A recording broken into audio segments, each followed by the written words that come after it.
Hola, buenas tardes. Soy Hugo Leiva y acá estoy en mi proyecto personal en el Ñuque Mapu, continuando con plantar árboles, un árbol por cada año de vida. Gracias a mi sobrina que me dio 4 arbolitos, acá los planté a los 4, ahora estamos en los 40. Eh, este se lo dedicamos a Jonas Salk, que como nació un 28 de octubre del 1914. Eh, Jonas fue un médico virólogo que desarrolló la vacuna contra la poliomielitis. Los que son jóvenes tal vez no la conozcan esa enfermedad, pero fue muy desastrosa, dejó muchos chicos lisiados, afectaba muchísimo a los chicos entre 5 y 16 años, si no los mataba lo dejaba paralítico. Él inventó una vacuna y que encima no la quiso patentar porque decía, ¿quién puede patentar el sol? Así que esa vacuna era de la gente.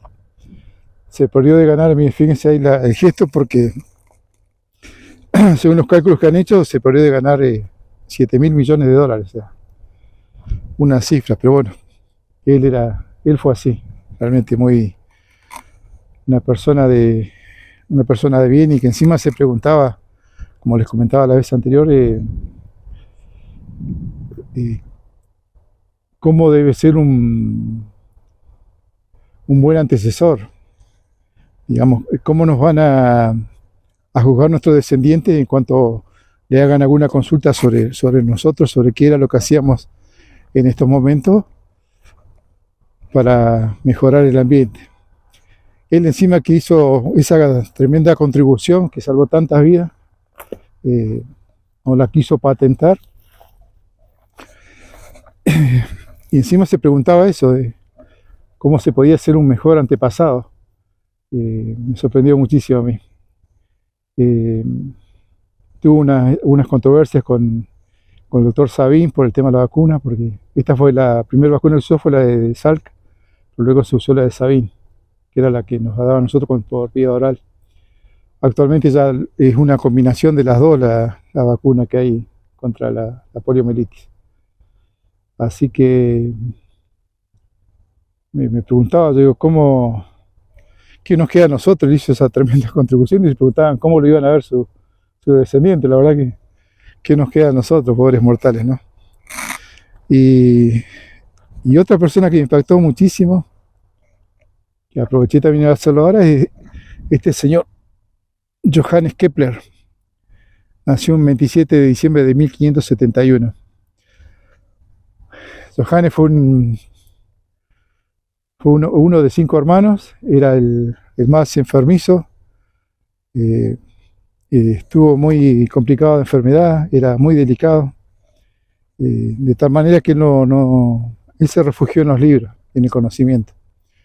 Era tan brillante que sus padres tenían un hostal y él siempre sorprendía a los comensales que iban ahí, porque les hablaba sobre la astronomía y hacía cálculos complicados de manera mental.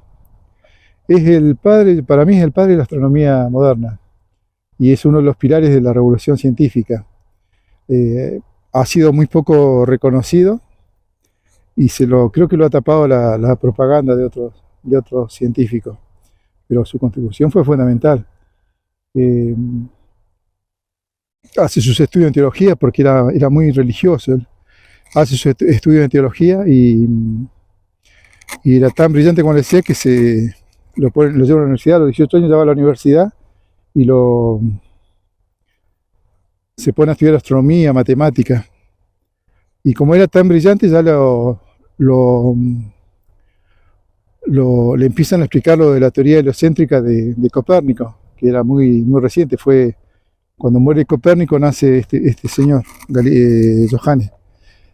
Y él quedó totalmente sorprendido por esto que había anunciado Copérnico y lo aceptó.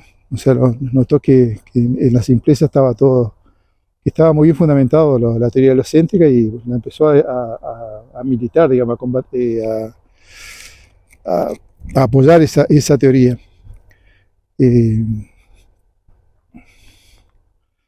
Después, en su vida, bueno, publicó varios libros. La Astronomía Nova, uno de los primeros libros, donde habla sobre un cometa que pasó ahí por acá, por los cielos, de esos cielos de...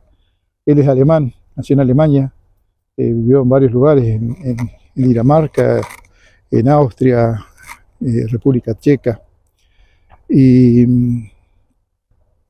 escribió sobre ese fenómeno que ni siquiera Galileo Galilei fue capaz, que era contemporáneo de él, escribió sobre eso.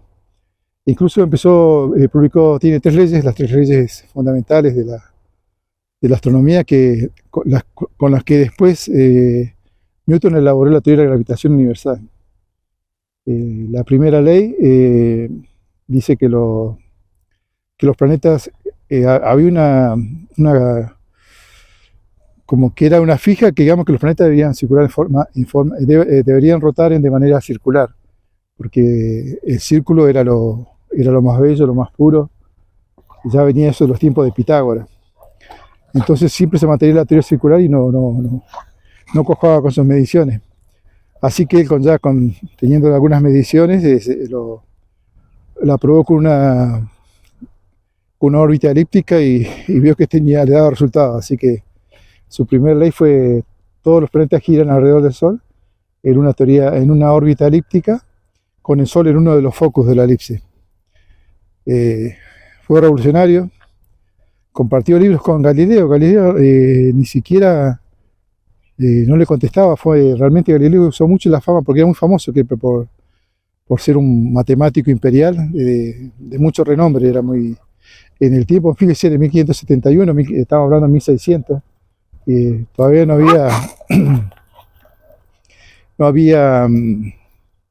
se había desarrollado nada de la matemática. O sea, se estaba inventando todo. Él hizo los primeros pasos del cálculo infinitesimal.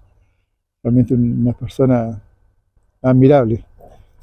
Yo me siento muy identificado con él, porque él le tenía mucho miedo a la pobreza. Estuvo queriendo escapar de la pobreza, pero la pobreza siempre lo siguió. A pesar de que trabajaba muchísimo, pero siempre era tan bonachón que no les pagaban sus trabajos. Hacía cartas astrales. En ese tiempo era muy común. La astronomía y la astrología iban casi de la mano en esa época. Hoy ya la astrología no quedó muy relegada, no es considerada una ciencia. Pero en ese momento sí, incluso hasta Newton se dedicaban para sobrevivir a escribir cartas astrales. Bueno, el tema Galileo después denunció la segunda ley, que dice que la velocidad de los planetas no es constante, sino que cuando se acercan al Sol, su velocidad aumenta. O sea, ahí ya dio los primeros pasos para hablar de esa fuerza de distancia, y que hacía que los planetas se aceleraran cuando se arrimaban al Sol. Fue precursor, digamos, de la fuerza gravitatoria, que después Newton se dio cuenta, y él fue el que después hizo la fórmula gravitatoria de la gravitación universal. Y la tercera ley era que los periodos, o sea, las órbitas, el tiempo de las órbitas, o sea, los periodos orbitales al cuadrado eran directamente proporcional a la distancia del cubo de los planetas. Si uno hacía esa división de los periodos orbitales al cuadrado dividido los radios al cubo, daba una constante que era igual para todos los planetas. Realmente no fue comprendido. Galileo mantenía cartas con Galileo, le comentaba sus observaciones, sus conclusiones, y Galileo nunca contestaba. Incluso se decía que Galileo mencionaba en sus clases cosas que eran de Kepler, y no decía que eran realmente, no le daba los créditos a Kepler. Galileo era una persona bastante,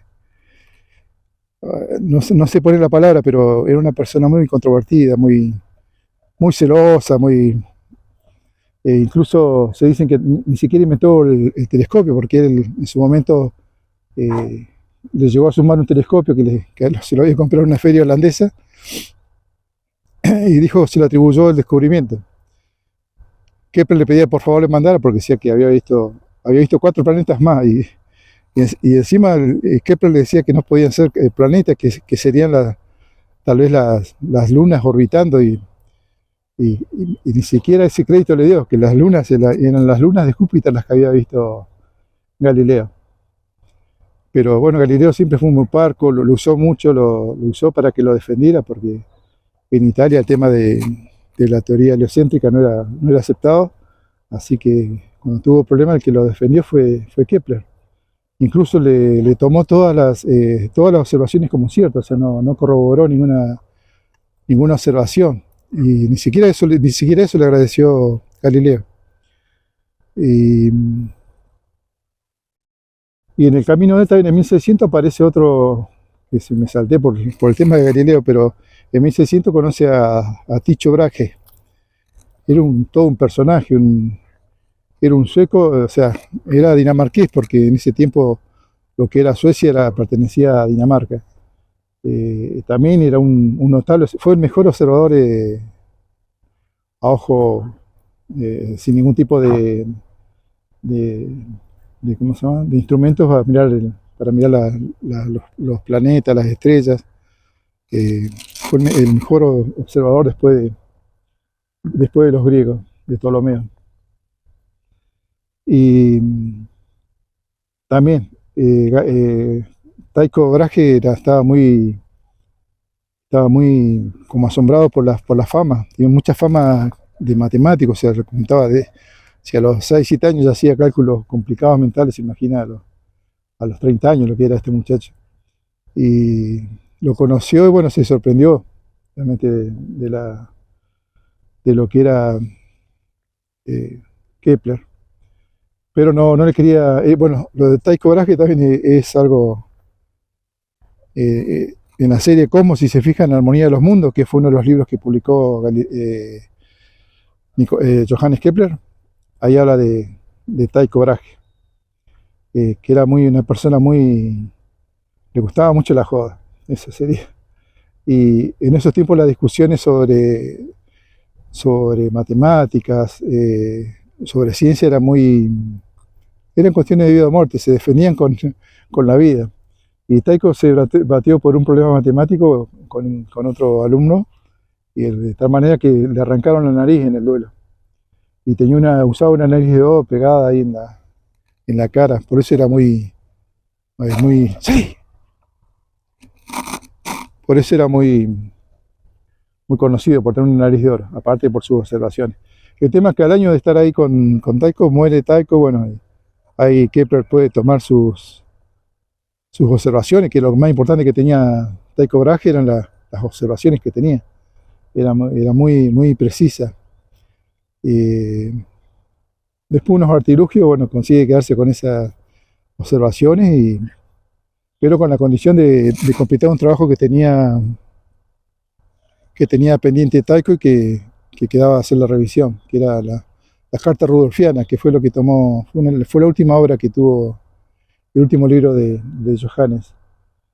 En esa obra tomó todas las mediciones y las corrigió, porque ya él tenía inventó toda la parte matemática.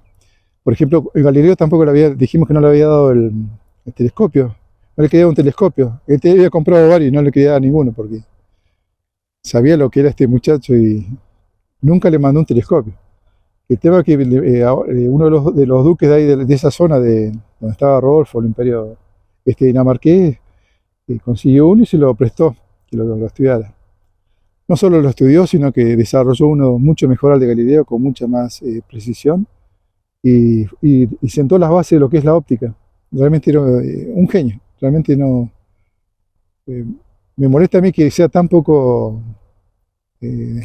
siempre se habla de Galileo, de Newton, pero casi que de Galileo no hay nada que sea... Es como que fue, al igual que Newton, se dedicó a rapiñar de todos lados. Lo que me quería también decirle de Tycho Brahe, que era... él cuando estaba muriendo en el lecho de la muerte, dijo algo que yo después lo vi en una película del Soldado Ryan, Buscando al Soldado Ryan, que él terminó diciendo: dejadme vivir, dejadme pensar que no he vivido en vano. Decía solo eso, repetía monótonamente: dejadme pensar que no he vivido en vano. Fíjense en los pensamientos de esta gente, ¿no? Realmente a mí me sorprendía. Y, y la otra, bueno, otra anécdota de Johannes es que su mamá fue acusada de brujería, su mamá se dedicaba, era, preparaba yuyos, era muy de la cultura campesina y fabricaba yuyos para distintas enfermedades y fue denunciada en su momento como que uno de sus yuyos lo había hecho mal, que le había hecho un maleficio y fue procesada como bruja, así que bueno, ahí estuvo Johannes sus últimos 6 años peleando, estudió abogacía, estudió leyes para poder defender a su madre. La liberó, logró liberarla, pero su madre quedó tan abatida que al poco tiempo murió. Y ¿qué más les podía comentar? Bueno, esto más o menos sería todo. En 1604 escribió Estrella Nova, que fue la primera que le decía, La armonía de los mundos. Hay varios libros que ha dejado.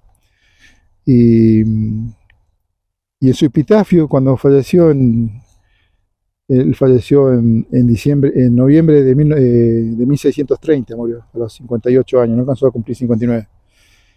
Y él en su epitafio decía: medí los cielos y ahora mido la oscuridad de la tierra.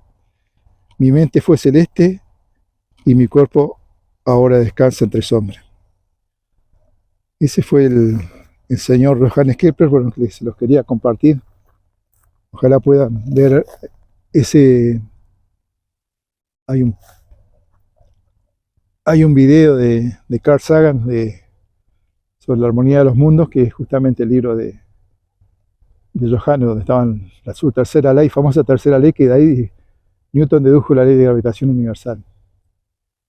Y nunca tampoco, como buen pirata inglés, jamás reconoció la contribución del señor Kepler. Así que bueno, en esta tarde, que ahora se puso gris, me estuvo regando. Ahora tengo 40 ahorita en esta tarde gris, de hoy es, ya ni me acuerdo, 8. Hoy es martes 8 de agosto. Desde acá les dejo mis cariños, mis saludos. Espero que estén todos bien. Y bueno, los espero algún día si quieren venir a hablar un poco de ciencia o, no sé, o de la vida. Si quieren, acá los espero. Chartumay y Peucayal.